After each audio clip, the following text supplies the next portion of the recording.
Welcome. IDK coaching में आपका स्वागत है। आज का बेहद महत्वपूर्ण टॉपिक है फॉरेक्स रिजर्व।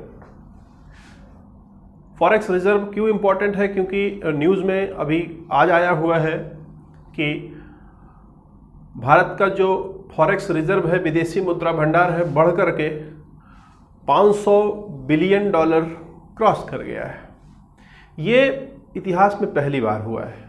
अच्छा, एक और बात, पूरी दुनिया इस समय प्रॉब्लम में चल रही है। हर कोई समस्या में है, सारी इकोनॉमी समस्या में है। आखिर में इस समस्या के दौरान भी आप भारत का भी देख रहे होंगे कि भारत की जीडीपी गिर रही है, तमाम चीज़ें कमज़ोर हो रही हैं, लेकिन भारत का विदेशी मुद्रा भंडार बढ़ गया है। ठीक है, और वो बढ़ करके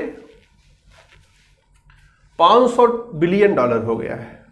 और ये आंकड़ा यहाँ पर मिला है कि पिछला जो सप्ताह बीता है, पिछले सप्ताह में जितनी तेजी से बढ़ा है, आज तक पूरे इतिहास में कभी भी किसी भी सप्ताह में इतनी तेजी से फॉरेक्स रिजर्व नहीं बढ़ा था। तो आइए पूरा देखते हैं खेल। क्या है फॉरेक्स रिजर्व, क्या होता है विदेशी मुद्रा भंडार, उसके क्या उपयोग होते हैं, क्या फायदे होते हैं, क्या नुकसान होते हैं। ठीक है, तो न्यूज़ में जो न्यूज़ फ्लैश है वो क्या है कि $500 बिलियन पहली बार भारतीय इकोनॉमी में जो इसकी विदेशी मुद्रा भंडार है वो $500 बिलियन क्रॉस कर गई है। तो अब पहला सवाल उठता है, फटाफट कमेंट करके बताइए हमें कि किस रूप में होता है ये। अगर लिखा हुआ है $500 बिलियन तो बताइए किस रूप में होता है। क्या ये डॉलर में होता है, या डॉलर में ही होता है, या रुपए में होता है, या किस रूप में होता है ये? ठीक, बताइएगा कमेंट में आप। उससे पहले यहां पर पहले ये समझते हैं कि ये फॉरेक्स रिजर्व होता क्या है, और फिर ये समझेंगे कि ये किसके पास होता है। अगर आपको पता हो कि ये किसके पास रखा होता है जो पैसा होता है, तो जवाब दीजिए कमेंट सेक्शन में कि किसके पास ये फॉरेक्स रिजर्व किसके पास रखा होता है। आइए तब तक समझते हैं, तब तक आप आंसर दीजिए, तब तक हम समझाते हैं आपको कि फॉरेक्स रिजर्व होता क्या है। ठीक है, ध्यान दीजिएगा। मान लेते हैं थोड़ी देर के लिए कि अपना कंट्री है, देश है। तो देखिए, समझिएगा बात यहां पर कि हम लोग का दूसरे देश से संबंध होता है, आर्थिक संबंध, दूसरे देशों से संबंध होता है। ठीक है, लेन देन होता है, व्यापार होता है, और लोग नौकरी भी करते हैं। ठीक है, यानी कि बाहर के लोग हमारे यहां नौकरी करते हैं और हमारे यहां के लोग बाहर जाके नौकरी करते हैं दूसरे देश में। क्लियर है?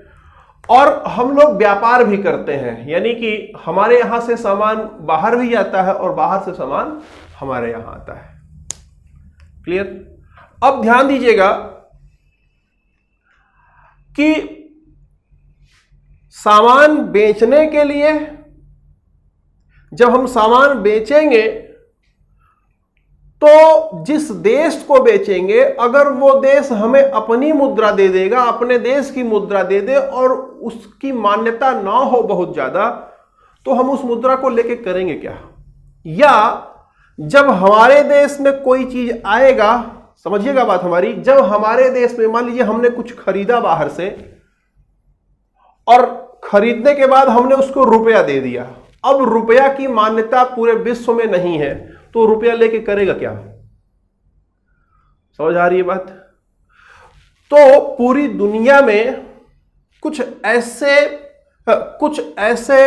यूं समझिए कि मुद्राएं होती हैं, कुछ ऐसी मुद्राएं होती हैं, या कुछ ऐसे वस्तु पदार्थ, या यूं कहें कि कुछ ऐसी चीजें होती हैं जिनका लेन देन करने के लिए पूरी दुनिया तैयार होती है। रुपया है तो रुपया लेने के लिए पूरी दुनिया हर कोई तैयार नहीं होगा। ठीक है, बहुत करेगा भारत, पाकिस्तान, जहां जहां रुपया चलता है, या जो कमजोर देश हैं वो ले लेंगे, लेकिन हर जगह लोग रुपया नहीं लेंगे। क्लियर? तो इसलिए सभी देशों को, या यूं कहें कि वो देश जो इस तरह के हैं जिनकी करेंसी हर कोई एक्सेप्ट नहीं करता है, उनको अपने पास एक भंडार बना के रखना पड़ता है। एक भंडार बना के रखना पड़ता है कि अगर, समझिएगा बात, एक भंडार बना के रखना पड़ेगा इस देश के अंदर कि अगर कोई आदमी यहां अपने देश में डॉलर लेकर के आए तो देश के अंदर डॉलर तो चलेगा नहीं, तो ये डॉलर पहुंच जाए उस भंडार में और ये फिर भंडार वाला जो है आपको रुपया दे दे और आप रुपए का इस्तेमाल करो। क्लियर? या अगर कोई आदमी यहां सामान लेकर के आए, बाहर का सामान यहां आए, तो बदले में उसको रुपया ना दे करके क्या दिया जाए? डॉलर दिया जाए। यानी यहां का आदमी, कोई एक आदमी है, अगर वो इस सामान को खरीदा तो इसने इसको रुपया दिया, अब ये रुपया लेके वापस थोड़ी नहीं जाएगा, ये डॉलर लेके वापस जाएगा। तो ये डॉलर मिलेगा कहां से? इसी भंडार से मिलेगा। समझ पा रहे हैं बात आप? तो भंडार की आवश्यकता क्यों पड़ती है आप समझ पा रहे होंगे। ठीक है।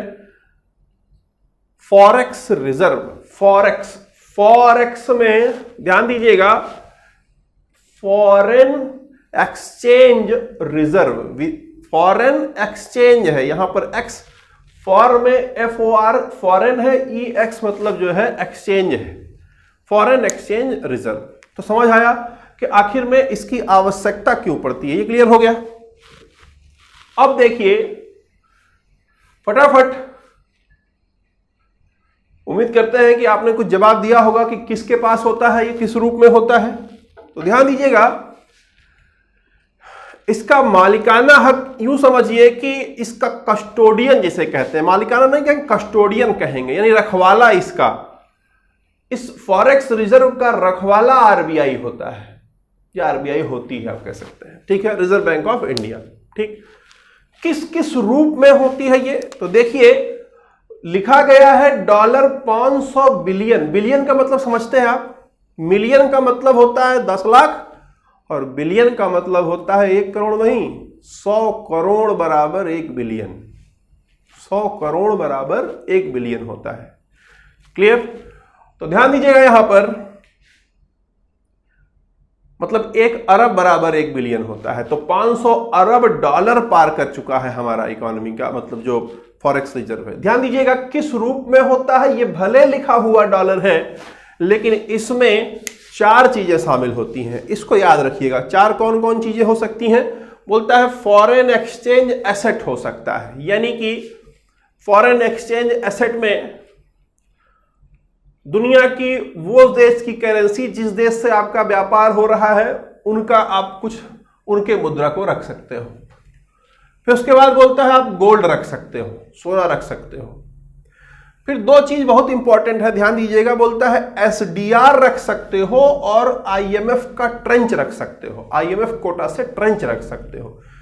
यहां पर डिटेल में हम नहीं जाएंगे, बस इतना जान लीजिए SDR को कहते हैं स्पेशल ड्राइंग राइट्स। ठीक है, और IMF जो ट्रेंच होता है वो कोटा के आधार पर मिलता है। तो होता यह है कि आपका जितना कंट्रीब्यूशन आप IMF में पैसा लगाते हो उतना आपको कोटा मिल जाता है उस हिसाब से। ठीक है, तो आप IMF में लगाओगे तो वहां पर आपको ट्रेंच जो मिलेगा उसको आप इस्तेमाल कर सकते हो। फिर IMF में ही SDR होता है ना, उसको बताएंगे डिटेल में कभी अलग टॉपिक पर। SDR में मुख्य रूप से 5 मुद्राएं रखी जा सकती हैं। डॉलर रखा जा सकता है, यूरो रखा जा सकता है, रेनमिंडी का रखा जा सकता है जिसे युआन कहा जाता है, फिर येन रखा जा सकता है और स्टर्लिंग पाउंड रखा जाता है। फिर से रिपीट कर दे रहा हूं, डॉलर, यूरो, युआन, येन, स्टर्लिंग पाउंड, ये रखे जा सकते हैं SDR के अंदर। ठीक है, तो इतनी तरह की मुद्राएं इसमें रखी जा सकती हैं।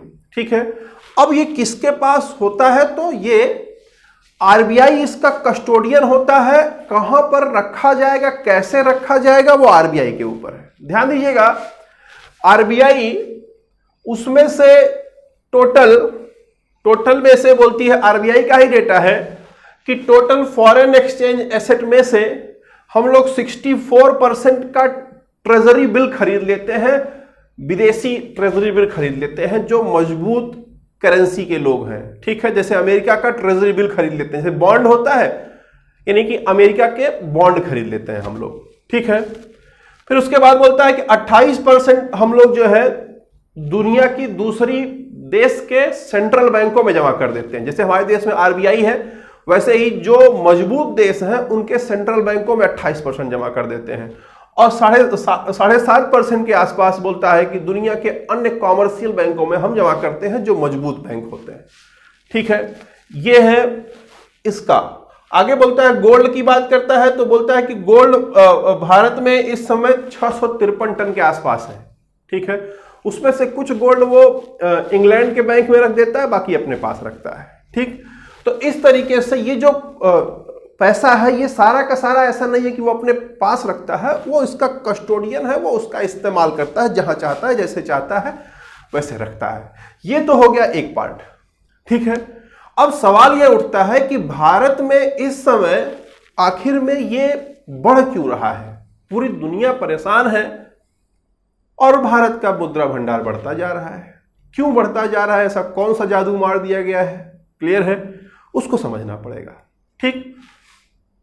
तो अब देखिए यहां पर अगर आप समझ पा रहे हो तो विदेशी मुद्रा भंडार का मतलब है कि देश में आया हुआ विदेशी मुद्रा भंडार मतलब बढ़ रहा है वो कि देश के भीतर, कहने का मतलब है कि डॉलर का इनफ्लो ज्यादा हो गया है, इसीलिए ये बढ़ रहा है। यही मतलब है इसका, सीधा सीधा मतलब यही है, ठीक। ध्यान देंगे मेरी बात। वर्तमान समय में सबसे पहली चीज ध्यान दीजिएगा कि हमारे देश में एफडीआई और एफपीआई बहुत तेजी से बढ़ रहा है। एफडीआई और एफपीआई, फॉरेन डायरेक्ट इन्वेस्टमेंट और फॉरेन पोर्टफोलियो इन्वेस्टमेंट, इसमें अंतर 10% का कैप का होता है, वो कभी अलग से बताएंगे। एफडीआई और एफपीआई बड़ी तेजी से बढ़ रहा है। एफडीआई और एफपीआई बढ़ने के कारण, कहने का मतलब है कि दुनिया के अन्य देशों से, खास करके चाइना से निकल करके हमारे देश में लोग निवेश कर रहे हैं। जब हमारे देश में निवेश करेंगे तो डॉलर लेके आएंगे।